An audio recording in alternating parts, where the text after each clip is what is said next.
দর্শক, জ্বালানি সংকটের আরো খবর জানাতে দিনাজপুর থেকে এবং রাঙ্গামাটি থেকে যুক্ত হচ্ছেন আমাদের সহকর্মীরা। প্রথমে চলে যাচ্ছে দিনাজপুরে, সহকর্মী বিপুল সরকার সানি রয়েছেন সেখানটায়। সানি, দিনাজপুরের কি পরিস্থিতি, সংকট ঘিরে আমাদের জানাবেন। আরবিন তেল নেই, একেবারে শূন্য পেট্রোল পাম্প।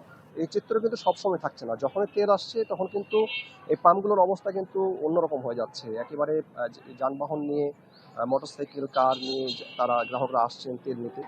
আর যখন তেল আসছে এই তেলগুলো কিন্তু 3 থেকে 4 ঘন্টার মধ্যে শেষ হয়ে যাচ্ছে। আমি যে পাম্পে রয়েছে এই পাম্পের ম্যানেজারের সাথে কিছুক্ষণ আগে আমার কথা হয়েছে। তিনি জানিয়েছেন যে গত বৃহস্পতিবারই এই পাম্পে 5,000 লিটার পেট্রোল এবং অকটেন এসেছিল এবং বৃহস্পতিবার এবং শুক্রবার সকাল পর্যন্ত সেগুলো বিতরণ শেষ হয়ে গেছে। অথচ এই পরিমাণের তেল তাদের বিতরণ করতে আগে লাগতো 4 থেকে 5 দিন পর্যন্ত। এবং এই আগামী 2 দিন পরে এই পাম্পে আবার তেল আসবে, তখন কিন্তু আবার এই গ্যাঞ্জামটা হবে। আজকে যে দিনাজপুরে যে পাম্পগুলো রয়েছে সদর উপজেলার মধ্যে, সেই পাম্পগুলোতে আসলে কোনোটাতেই পেট্রোল আসছে না, এমন বিষয়ে জানার পরে কোনো গ্রাহক কিন্তু কোনো পায়ে ভিড় করেনি। কিন্তু পাম্পে যখনই পেট্রোল আসছে সেগুলো কিন্তু 3 থেকে 4 ঘন্টার মধ্যেই শেষ হয়ে যাচ্ছে। এবং এখানে যারা গ্রাহক বলছেন তারা বলছেন যে একেবারে কর্মঘণ্টা ব্যয় করে কিংবা তাদের কাজের সময়টা ব্যয় করে তাদেরকে লাইনে দাঁড়িয়ে পেট্রোল নিতে হচ্ছে। আর আগে থেকে পরিস্থিতি কিছুটা ভিন্ন হয়েছে। জেলা প্রশাসন একটি নির্দেশনা দিয়েছেন যে হেলমেট, রেজিস্ট্রেশন এবং ড্রাইভিং লাইসেন্স ব্যতীত মোটরসাইকেল এবং যানবাহনগুলোতে জ্বালানি তেল সরবরাহ করা হবে না, এমন নিবন্ধন নেই সেসব মোটরসাইকেল এবং যানবাহন নেই সেসব মোটরসাইকেল এবং ভিড় করছে কিন্তু অনেকাংশে কমে গেছে। এরপরে কিন্তু গ্রাহকরা বলছেন যে পরিমাণে তেল আসলে তাদের চাওয়া কিংবা দরকার সেই পরিমাণে তেল পাচ্ছেন না, এটি গ্রাহকরা জানিয়েছেন। তবে পেট্রোল পাম্পের যে মালিক তারা কিন্তু ভিন্ন কথা বলছেন, বলছেন যে নিয়মিত যে পরিমাণে তেল আসলে সরবরাহ করা হচ্ছে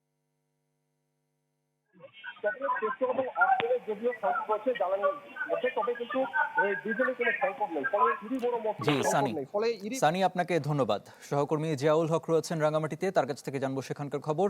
জিয়াউল হক, রাঙ্গামাটির কি পরিস্থিতি জানাবেন আমাদেরকে।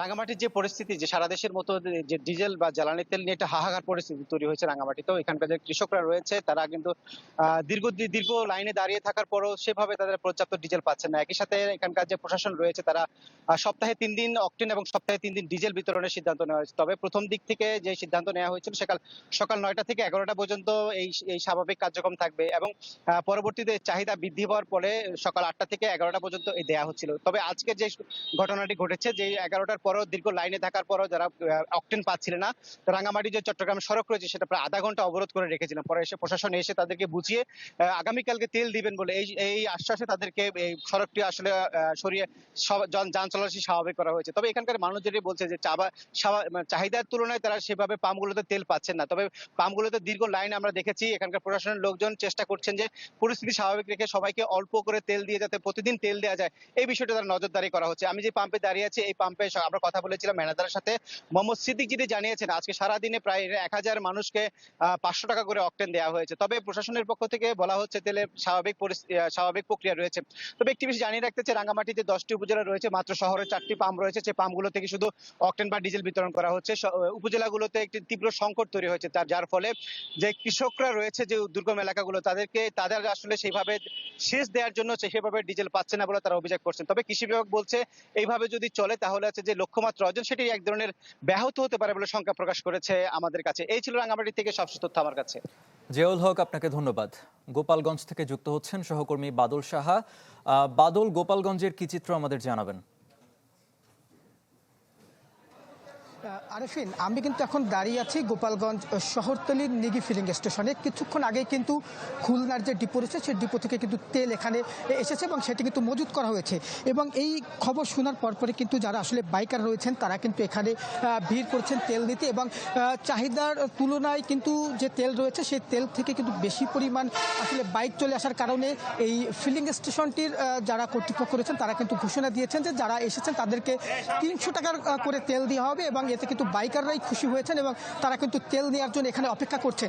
আরেকটি বিষয় হচ্ছে যে গোপালগঞ্জে কিন্তু বেশ কিছুদিন ধরে তেলের সংকট ছিল, তবে আজকে সকাল থেকে কিন্তু বেশ কিছু ফিলিং স্টেশনগুলোতে কিন্তু ডিপো থেকে তেল এসেছে, ফলে কিন্তু যে তেলের যে সংকট ছিল সেটি কিন্তু আসলে কিছুটা কেটে উঠেছে। তবে বাইকাররা বলছেন যে ঘন্টার পর ঘন্টা কিন্তু তারা দাঁড়িয়ে থাকছেন এখানে তেল নেওয়ার জন্য। তবে যারা ফিলিং স্টেশনের মালিকরা রয়েছেন তারা কিন্তু অভিযোগ দিচ্ছেন যে একজন বাইকার কিন্তু বারবার ঘুরে এসে একবারের জায়গা 2বার 3বার করে কিন্তু তারা তেল নিচ্ছেন, ফলে তেলের যে সংকট আসলে এটি কিন্তু সেই কারণে কাটিয়ে উঠছে না। আরেকটি বিষয় হচ্ছে যে কিছুক্ষণ আগে কিন্তু এই পাম্প থেকে ডিজেল কৃষকদের মাঝে ডিজেল বিতরণ করা হয়েছে। যারা কৃষক ছিলেন তারা কিন্তু এখানে লাইনে দাঁড়িয়ে থেকে তারা তাদের যে চাহিদা মতো যে ডিজেল দরকার ছিল সেটি কিন্তু তারা পেয়েছেন। ফলে যে বড় সংকটের যে একটু সমস্যা ছিল সেটি কিন্তু কিছুটা হলেও কেটেছে এবং কৃষকরা গত কয়েকদিন ধরে কিন্তু সেচ দিতে পারেনি তাদের জমিতে। তবে এই ডিজেল পাওয়াতে কিন্তু তারা তাদের যে জমি সেই জমিতে কিন্তু তারা সেচ দিতে পারছেন। ফলে বোরো ধান যে নষ্ট হওয়ার যে একটি প্রক্রিয়া শুরু হয়েছিল সেটি থেকে কিন্তু কৃষকরা মুক্তি পাবেন এবং যারা যে বড় আবাদের যে লক্ষ্যমাত্রা নির্ধারণে যে একটি প্রভাব পড়তো সেটি কিন্তু আসলে আস্তে আস্তে কেটে উঠছে। তবে পাম্প মালিকরা কিন্তু বলছেন যে যদি ডিপো থেকে ঠিকমতো তেল তারা পেয়ে থাকেন তাহলে কিন্তু যে সংকট এই সংকট কিন্তু থাকবে না এবং সেই সাথে কৃষকরাও কিন্তু জানিয়েছেন যে তারা যাতে ঠিকমতো ডিজেল পায় সেই বিষয়টি যাতে সরকার নজর দেয় সেই বিষয়ে সরকারের প্রতি কিন্তু আহ্বান জানিয়েছে। এই ছিল আমার কাছে গোপালগঞ্জের তেল বিতরণ এবং তেল সংকটের সবশেষ খবর। বাদল, আপনাকে ধন্যবাদ।